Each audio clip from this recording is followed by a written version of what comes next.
তেওঁলোকে যদি 3G নকৈ 3 খিলঞ্জীয়া বুলি ক'লেহেঁতেন খেলাটো বদলি গ'লহেঁতেন।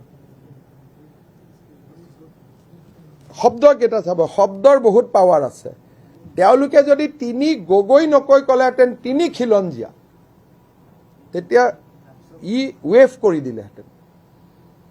কিন্তু আপোনালোকেও ভাল পাই গ'ল 3 গগৈ 3 গগৈ, আপোনালোকে এনেকৈ চলাই দিলে যে সিহঁতি ভাবিলে ইয়াতেই মাল আছে। কিন্তু মই যদি কংগ্ৰেছত থাকিলেহেঁতেন মই এডভাইচ দিলোহেঁতেন যে 3 গগৈ নকবি, ক'লে বুঢ়াগোহাঁই বৰগোহাঁই চবেই বেয়া পাব, কলিতা কোচ কলিতা চবেই, কিন্তু 3 খিলঞ্জীয়া কৰি দে, তেতিয়া এই বস্তুটো বহুত পাৱাৰফুল হৈ যাব।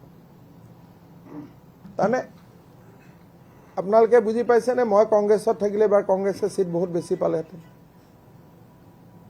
চিম্পল কথা, 3 গগৈ নকৈ, বুজাবতো ঠিকে বুজাইছে, 3 খিলঞ্জীয়া কৰি দিব লাগিছিল। 3 খিলঞ্জীয়া বুলি ক'লে তাত বুঢ়াগোহাঁই সোমাই গ'লহেঁতেন, বৰগোহাঁই সোমাই গ'লহেঁতেন, গগৈও সোমাই গ'লহেঁতেন, কোচ কলিতা চব সোমাই গ'লহেঁতেন। 3G কৰি দিয়াৰ লগে লগে বস্তুটো খুব সংকীৰ্ণ হৈ গ'ল। সেইকাৰণে কেতিয়াবা হাঁহে যেনেকৈ গাখীৰ আৰু পানী বেলেগ কৰি দিয়ে, তেনেকৈ সাংবাদিকসকলেও কিবা ক'লে কোনটো ভাল কৈছে কোনটো বেয়া কৈছে এই পাৰ্থক্যটো কৰিবৰ কাৰণে বুজিব লাগে। কাৰণ ৰীল আৰু ইনষ্টাগ্ৰাম দি চলিলেতো ৰাজনীতি হ'ব নেকি?